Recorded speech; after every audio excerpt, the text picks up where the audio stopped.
chegou a hora dos fatos da semana.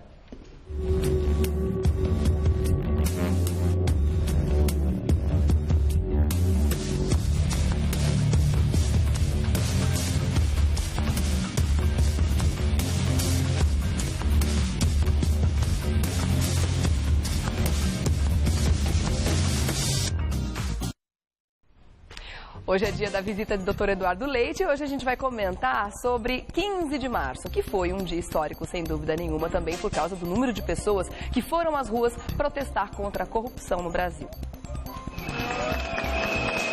O último domingo, dia 15 de março, ficará marcado pelo grande número de manifestações que varreram o país. O partido do governo e a corrupção na Petrobras foram os principais alvos das cerca de 2 milhões de pessoas que foram para as ruas.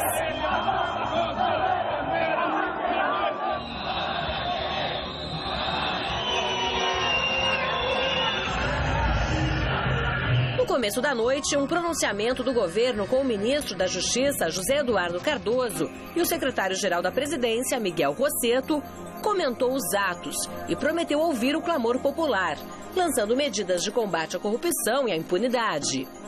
Mas a insatisfação está longe de acabar. Durante a fala do ministro e do secretário, foram registrados novos panelaços em São Paulo, Rio de Janeiro, Salvador e Belo Horizonte. Pois é, gente, realmente os manifestos tomaram conta, né, doutor Eduardo? Bom dia, meu querido. Bom dia. Tudo bom? Bem-vindo de novo. Faz tempo, né, que vem tomando conta, né? O pessoal tentando resolver aquilo que não resolvem, né? A população está com tudo isso engasgado já há tanto tempo, né? E foi muito interessante a gente perceber que o exemplo de cidadania que as pessoas deram com relação à ordem, né? Que foi a tônica dos protestos, né? Foi tudo muito pacífico, tudo muito tranquilo, famílias inteiras nas ruas, com crianças, quer dizer, as pessoas realmente preocupadas com o nosso país e com o rumo que as coisas estão tomando, né, doutor Eduardo? Você sabe que o brasileiro, a sociedade, entende qual é o significado da manifestação, dessa manifestação, daquela que aconteceu em 2013 e outras manifestações, porque nós temos vários tipos de manifestações. Tem aquela manifestação que faz os pleitos mais pontuais, salário, aumento de salário, perda de emprego, daí por diante, que é a CUT, essas entidades. Agora, essa é uma manifestação pela democracia, é uma manifestação para fazer com que os poderes que deveriam trabalhar não estão trabalhando.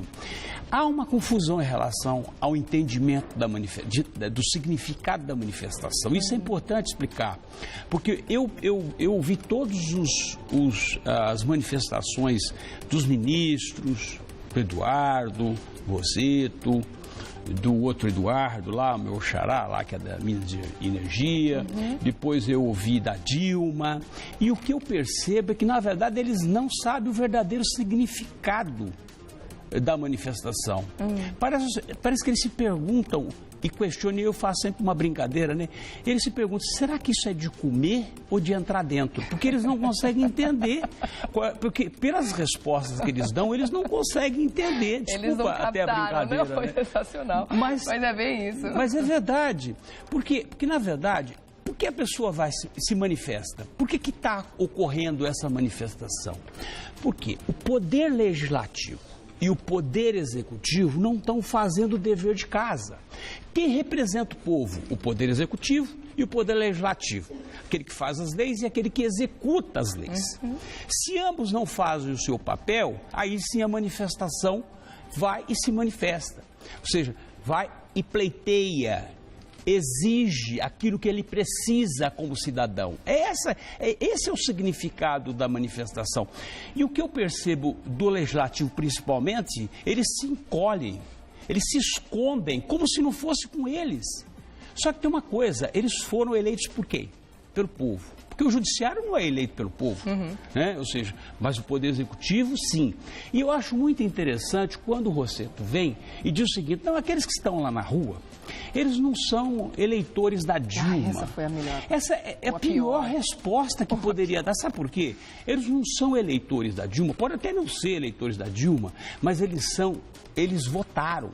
Ou votaram num parlamentar, né, num deputado, aliás, votaram num deputado, votaram num senador, que é a casa que representa efetivamente a sociedade. Então a manifestação nada mais é a falta, ou seja, é a vagabundagem, essa que é o termo mais, o adjetivo mais que se encaixa melhor, de que eles não estão fazendo a parte deles. Eles não estão representando bem o povo. Né? E é isso que está acontecendo. Mas satisfação geral. E não adianta falar assim, não, mas a base do governo hoje tem lá não sei quantos partidos que apoiam. Sim, mas você não pode apoiar, você tem que apoiar quem é sério, quem é correto, quem é idôneo.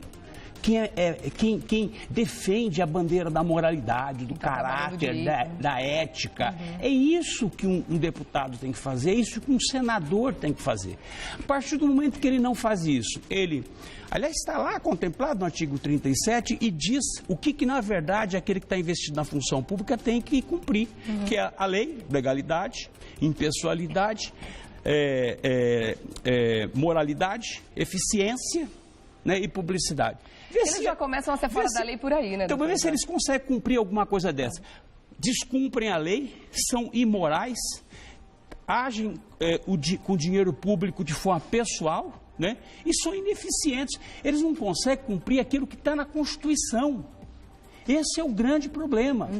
E aí, se você se aprofundar um pouco mais, aí reclamam. Aí vem lá de novo o governo dizendo o seguinte: a questão de que estão querendo a intervenção, né, o golpe de Estado. Existem duas coisas distintas. A intervenção está prevista no artigo, a Constituição Federal, em seu artigo 142. Nem acho que é caso de intervenção, mas está lá contemplado. E o golpe é tirar do poder à força, ou seja, tomar o poder à força. São duas coisas. Eu tenho ouvido alguns absurdos de sociólogos, filósofos, falando coisas que primeiro eles têm que fazer, primeiro eles têm que estudar lei para saber, para depois falar um monte de bobagem que vem falando. Então isso nos deixa um pouco incomodados. Isso eu fico incomodado. Né? Você tem falado pouco. Né? Eu disse o seguinte: eu estou num momento introspectivo, eu estou mais ouvindo. Deus nos deu dois ouvidos e uma boca. Acho que eu estou ouvindo mais do que falando, porque eu estou ouvindo tanta bobagem. Tem mas tanta bobagem que aí você não consegue. É a mesma coisa. Ou seja, para fazer um paralelo aqui, uma confusão, ou fazer um paralelo, uma comparação, diz o seguinte: no Brasil não é permitido até fazer com esse negócio de intervenção, só para deixar isso claro, intervenção e golpe de Estado. Golpe é tirar o poder à força. Intervenção é os militares tomar, colocar em ordem e chamar uma nova Constituição. É isso. Né? Então, se você fizer um paralelo com isso, pena de morte. Pode pena de morte no Brasil? Não. A Constituição permite pena de morte. Em que casos? Tem um caso, em tempos de guerra. Ou seja, então, existe, lá está na Constituição, a Constituição é o instrumento mais perfeito que existe. Só que as pessoas não sabem, ou seja, aplicar. O artigo 37, legalidade, né, moralidade, eles não sabem o que significa isso. Então, esse é o grande problema. Agora, alguém tem que contar para esses ministros e para o presidente o que significa, qual é o significado da manifestação popular. Né? É isso. Esse é o ponto principal que eu gostaria de esclarecer para ficar de uma forma muito clara essa questão da manifestação. O Congresso Nacional, a Câmara dos Deputados, tem que trabalhar e responder aos anseios da sociedade. Porque se isso acontecer, não tem manifestação. Ou seja, perde o objeto. Claro. É isso que acontece. É uma coisa simples. Você viu como é simples? É muito fácil entender essa questão toda. E novas articulações já estão sendo feitas, né, para novas manifestações e tudo mais. E a gente está percebendo que a população realmente não está querendo mais ouvir nada. Que é ação. É isso que a gente está percebendo. Por exemplo, ontem mesmo estava na minha casa, de repente comecei a ouvir muita gente batendo panela novamente. Mas por que panelar? Só Dilma não ia fazer nenhum pronunciamento agora à noite, né? De repente eu liguei a TV, eles estavam reprisando os trechos da entrevista que ela deu numa coletiva e tudo mais, que a gente vai até comentar algumas coisas aqui sobre o que ela falou, da corrupção, ser uma velha senhora e tudo mais. E eu estou percebendo o seguinte: as pessoas não querem ouvir, porque a partir do momento que você faz um panelaço, no momento em que uma autoridade está falando, é porque você não está interessado no que ela está falando. Você quer que ela faça. E eu acho que é bem por aí que a população já está com, como dizem por aí, com o limite até a tampa, justamente porque já ouviu demais. Ouviu muita promessa de campanha, já ouviu muito político dizer que vai resolver, que vai arrumar e que não resolve. Então, acho que mais do que ficar falando e coletivas e fazendo analogias e falando que quem estava na manifestação não votou na Dilma e tudo mais, mesmo porque ela governa para todos, para quem votou nela e para quem não votou nela também, né? Eu acho que a gente está precisando ver as coisas acontecerem. O discurso da Dilma é simples, é chegar lá e de uma forma transparente conversar, não é falar, o governo está aberto, podem vir conversar, não vão lá 2 milhões de pessoas conversar lá no Planalto, é óbvio que não, né? O que tem que fazer, essa iniciativa da conversa, não é conversa, essa iniciativa tem que partir do governo. Então, o discurso, você falou muito bem, você pontuou perfeitamente, ou seja, só tem manifestação porque não estão fazendo nada, porque se estivesse fazendo não tinha manifestação. E o problema da Dilma, o discurso dela é muito simples. Ela tem que chegar lá e dizer o seguinte: primeiro, eu sou a presidente da República, sabe, da forma que ela gosta de ser chamada, né? Sou presidente da República, quem manda sou eu. Os vagabundos nós vamos demitir todos. Os corruptos nós vamos mandar tudo para a cadeia, né? E não vão permitir mais isso. Pronto, falou o que a sociedade queria ouvir. É o nosso sonho, ela resolve, né? O problema dela e de muita gente. Agora, o que acontece? Passa a mão na cabeça de um, salva a pele do outro, acoberta o outro, e é isso. E o que acontece? Ninguém faz nada, e aí finge que está fazendo, o outro não quer mais fingir que está recebendo. Porque os manifestantes não querem mais fingir que estão recebendo, porque não estão recebendo nada. Ao contrário. Então, eu diria que essa é a necrópsia do cadáver, né? Porque nós temos um cadáver e nós estamos fazendo, o Instituto Médico Legal, nós estamos fazendo a necrópsia do cadáver. Esse é o cadáver que ela tem na mão. E a gente justamente quer entender o porquê disso tudo. Por que passa a mão na cabeça de um, por que não resolve aqui, não resolve ali. É isso que a gente quer descobrir, né, doutor Eduardo? Daqui a pouquinho eu volto. Eu vou só dar um recadinho e volto já para a gente continuar nosso bate-papo. A gente vai falar também sobre o Supremo, sobre essa indicação, da primeira turma passando para a segunda, do Dias Toffoli, etc. Daqui a pouquinho o doutor Eduardo fala sobre isso também. Vamos continuar conversando com o doutor Eduardo Leite, que a gente vai falar de um outro assunto também. Tinha uma vaga em aberto, como você comentou na semana passada, de um dos ministros do STF, né, que era a vaga do Joaquim Barbosa, que era o presidente da segunda turma, né, do colegiado. Essa vaga em aberto criou uma certa expectativa com os ministros da segunda turma, que acabaram dizendo que seria melhor que viesse alguém da primeira turma, né, que já tinha uma certa experiência e tudo mais.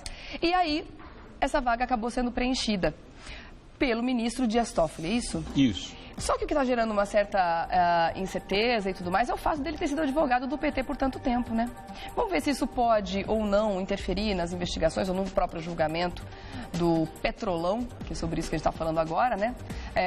A gente tem, inclusive, uma sonora muito interessante, depois eu quero que você comente sobre esse assunto também, doutor Eduardo. A gente vai ouvir a opinião de Luiz Felipe Panelli. Ele é professor da Fundação de Escola de Sociologia e Política de São Paulo. Vamos dar uma olhada. Bom, em um primeiro momento, a gente tem que lembrar que não tem um problema jurídico em um ministro se transferir de turma, que nem o ministro Dias Toffoli se transferiu. Todo ministro do Supremo tem a prerrogativa regimental de pedir a transferência de turma quando tem uma vaga, tá? Então, se um ministro se aposenta, essa vaga numa das turmas pode ser ocupada por um ministro da outra turma e o ministro que vier a ser indicado assume, então, a vaga na turma de onde esse ministro que se transferiu, né, deixou a vaga aberta, tá? Então, não tem um problema jurídico. O problema é que isso pode indicar um certo conchavo, no sentido de que os demais ministros pediram essa transferência para que o novo ministro que vier a ser indicado pela presidente da República não ocupe a vaga. Então, isso indica o quê? Indica uma desconfiança dos membros do Supremo Tribunal Federal com relação ao presidente Dilma Rousseff. E isso pode causar um certo mal-estar social, né, nessa relação entre os poderes constituídos. E aí, doutor Eduardo, que leitura que a gente pode fazer? Achei ele super leve. Achei... Olha, se criou um monstro agora com a indicação do Toffoli para presidir a segunda turma. Um monstro. Né? Ou seja, como se não bastasse os problemas existentes, já se criou um monstro neste momento. Para mim, foi um grande golpe que aconteceu. Por quê? Porque, na verdade, Gilmar Mendes, você sabe que é de uma outra ala, de uma velha guarda, assim como o Celso Melo também é de uma velha ala. Quando eles sugeriram isso, eles contavam que o Marco Aurélio pudesse assumir E ele recusou, é também da velha guarda, ou seja, que são ministros que, na época em que o Supremo Tribunal Federal possuía a maior credibilidade desse país. Hoje o Supremo Federal Tribunal tem a menor credibilidade do país em função da sua formação, da sua formação e do julgamento. Então se criou não desconforto, se criou um problema legal, inclusive, em que pese no regimento poder, como ele mesmo disse, pode transferir de lá para cá, mas é um problema, dizem o seguinte, é uma questão ética. Para mim não é uma questão ética, é mais do que ética. É no mínimo uma questão ética. É uma questão moral, é uma questão de caráter. É isso, é outra coisa. O Toffoli, ele tinha que se dar por suspeito lá no mensalão já. No mensalão já tinha que dar por suspeito. Eu vou te dar um exemplo típico. Eu tenho mais de 600 julgamentos no júri, na área de homicídios. E lá é formado por 7 jurados. Tá. Antes de iniciar o julgamento, o juiz levanta, lê um dispositivo legal e diz o seguinte: quem tem parentesco até 3º grau, tem interesse no resultado da causa, tem alguma vinculação, trabalhou em algum momento, está impedido de atuar no conselho de sentença. Por que isso não vale, então, nesse caso? Então é um problema legal, esse é um problema legal. O problema é que o Supremo Tribunal Federal está se sentindo, né, a corte de Deus, né? Ou seja, como se eles pudessem fazer tudo.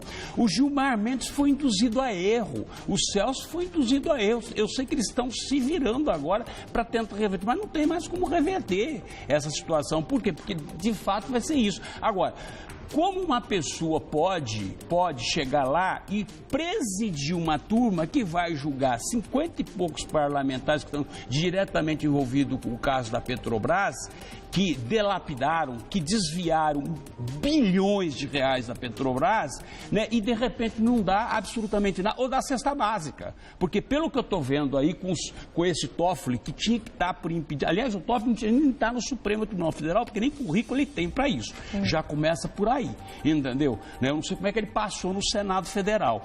Então, esse é o grande problema. E o que é pior, ele foi advogado de várias personalidades políticas do país, ele foi advogado do PT e se coloca, né, se dispõe, manda um ofício para o Lewandowski, né, que também tem uma certa, não é imparcial, porque quem está lá no Supremo ele tem que ser imparcial, porque senão vira confusão, né? Ou seja, então, esse para mim, eu vou falar para você, esse talvez seja um dos maiores problemas que vão se enfrentar daqui para frente. Porque se vier uma manifestação daqui para frente, com relação a essa questão do... Porque o que acontece? O que ocorre no Brasil? As pessoas, elas não conseguem ver o entrelinhas. O Toffoli é entrelinhas. Aquilo que, na verdade, ele está escondido, ele tá na sombra. Esse que é verdade, está na sombra, ninguém consegue enxergar. Né? O povo não tem essa capacidade de enxergar, como a gente que está acostumado, e eu sempre digo, às vezes eu estou muito em cima do problema, que eu faço, eu dou 2 passos para trás para aumentar meu ângulo de visão, para enxergar um pouco mais, para ver se não tem alguma coisa fazendo. Então, o que acontece? Para mim, o Toffoli é a sombra que existe dentro de um poder, né? Ou seja, algo que foi lá como missão. Para mim, isso é missão. Entendeu? Então, isso para mim é um dos maiores problemas da Dilma. A Dilma não deveria permitir isso. Se ela fosse realmente uma pessoa firme, da forma que falam, e eu até acredito que ela seja firme, mas não sei até que ponto ela é firme. Mas não só permitiu, como se reuniu de uma forma também muito esquisita com ele para decidir isso, né? E explicou, mas não explicou. Podia na agenda, posso, não posso. Ficou uma coisa tão estranha, além do fato em si já ser escandaloso. Não, como tudo e isso quem que você estava falou. na reunião? Estava, eu já falo. Cardoso. Estava Eduardo Cardoso, ministro da Justiça, Mercadante, Casa Civil, Dilma Rousseff e Dias Toffoli. Ou seja, um quarteto bom, né? Porque quem conhece cada um, eu não vou falar, mas quem conhece cada um aqui, o quarteto é bom, entendeu? Então, é tudo muito... olha, de repente aconteceu. Não aconteceu. É o que eu disse.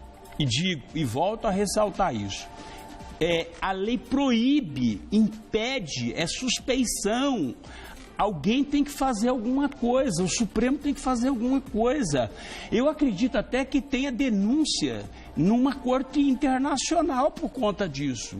Porque não é possível, com tanto... Nós temos mais de 800 ONGs nesse país. Não é possível que alguém vá lá e faça uma denúncia numa corte internacional, porque a coisa é muito séria. Isso é uma das... Vou falar para você, para mim isso é uma das coisas mais sérias que existe, que aconteceu nesses últimos tempos. Uma situação muito escandalosa como essa realmente tem que ser denunciada, né? E isso também pode definir os rumos, né, da Operação Lava Jato. Pode definir os rumos de todos. Eu diria que isso aí, sabe o que é isso? Eu já te adianto. A gente fala sempre que a gente tem a bolinha de cristal aqui. Isso, para mim, o Dias Toffoli devia chamar, sabe o quê? Pá de cal. Sabe o que é pá de cal? Você enterra e joga pá de cal, que é para não feder. Que é para não feder. Exatamente isso. Bom, infelizmente a gente tem que encerrar o assunto. Realmente o assunto a gente poderia passar o dia falando sobre tudo isso. Tem tantas manobras, tantos desdobramentos em cima desses assuntos que a gente, claro, que vai voltar a conversar dentro das novidades. E sempre às terças-feiras aqui com o doutor Eduardo Leite, que você faz contato ao longo da semana também através do Facebook 500 Melhores Júris, facebook.com/500 Melhores Júris. Muito obrigada. Você viu como foi fácil resolver os problemas do Brasil? É só fazer. É só fazer. Não é nada. Parar de falar, né? A gente não quer mais ouvir nada, né, doutor? Obrigada, Ótima viu? semana pra você também. Obrigado. Ótimo dia.